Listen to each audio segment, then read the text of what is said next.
Mga puso maker sa Barangay Pasil ug Suba sa Dakbayan sa Subo mapasalamato ning kapaskuhan tungod sa midoble nilang kita ning panahon sa kapaskuhan.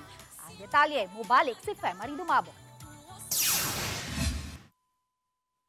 Tungod sa halos walay huno nga parties o get-together, din anaagid ang pagkaon ning kapaskuhan.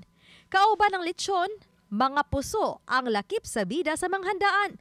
Sama na lang niining nituyo dinhi sa Barangay Suba aron mamalit og kapin sa usa ka gatos nga mga puso alang sa ilang office get-together. Kanang dali ra siya ba, less effort lang kay mo palit ka tag diretso, di nata maglungag-lungag. Sa dan pa lang nining mga nanagtapad nga barangay sa Pasil ug Suba, makita na kining mga nagla sa mga lokay sa lubi nga giporma og puso. Ug halos sa matag balay ang aduna usab nagluto og puso. Sama na lang niining 51 anyos nga si Rowena Tulod, kinsa nakakaton matod pa sa paghimo og puso sa iyang mga ugangan nito mga tuig 1990s. Muna kinang ilang panginabuhian ug nakapahuman sa pagtungha sa ilang duha ka mga anak. Sa ordinaryong mga adlaw, 7 ka mga sako sa puso ang ilang mahalin. Matag sako adunay sud nga 700 ka mga puso. Sagad sa ilang mga suki sa puso, nagtinda og pungko-pungko og ubang kan-anan nga baligyaan nila sa tag size ngadto na sa 7 pesos ang buok sa puso.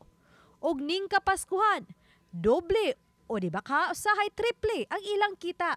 Pasalamat lang kung tagaan pa mig dugang grasya sa Ginoo. Kanang napay madahang mangorder diri namo. Nadugang-dugangan among mga supply, among loto. Makadugang-dugang sa mga galastuhan sa kada adlaw. Naasa dami sa mga sulan.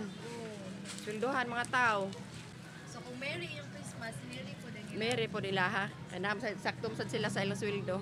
Samtang mga silingan ni Rowena, busy usab sa paglain sa mga dahon ug tukog sa lukay. Paspas kayong mula ang 46 anyos nga si Walter Fuentes. Kinsa-15 anyos pa siyang nagkat-uning matang sa panginabuhian. Kiniadto ang ilang kita sa paghimo og puso ibaon sa ilang pagtungha. Karon nahimo na nila kining panginabuhian. Kay paspas man makala hinungdan nga dako og kita si Walter. Kay matag 100 pieces nga puso, mabayran man siya og 20 pesos. Hinungdan nga mapasalamaton kay sila ilabi na ning kapaskuhan. Pasalamat ko sa tag-iya ani nya naami kanang panginabuhi diri sa among barangay o sa among sitio na kanang nagbalag siya ginagmay basta kanunay lang jud siya. Simpleng panginabuhian man ang paghimo og puso, apan pinangita sa kadaghanan. Ilabi na sa matag adunay kasaulugan.